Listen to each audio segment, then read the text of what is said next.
PSM Makassar kembali berlatih setelah diliburkan 2 hari. Latihan di lapangan Syekh Yusuf, Kabupaten Goa, Sulawesi Selatan pada Minggu 9 Oktober 2022 sore.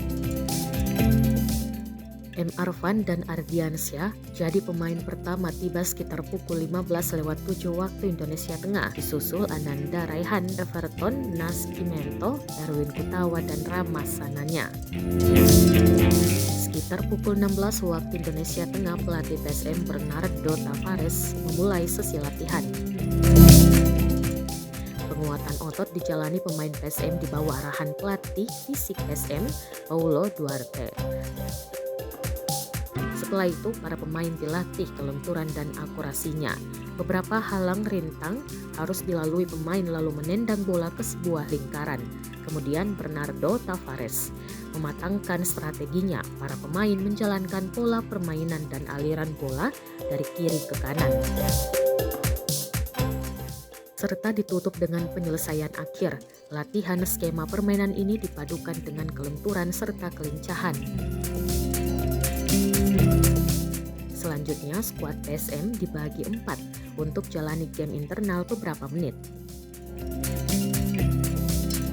Hanya Rashid Bakri dan Agung Manan tak ikut serta, keduanya menjalani latihan terpisah. Terakhir, latihan ditutup dengan akurasi menembak para pemain dari luar kotak penalti.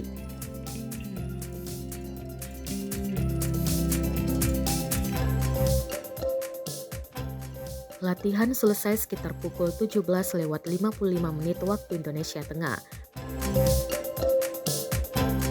Para pemain dikerumuni oleh masyarakat untuk meminta berfoto bersama. Saat ini, Laskar Pidesi julukan PSM Makassar menunggu kepastian jadwal Liga 1 menyusul tragedi Kanjuruhan yang menewaskan 129 supporter. PSM Makassar saat ini urutan ketiga klasmen Liga 1 di bawah Borneo FC dan Madura United.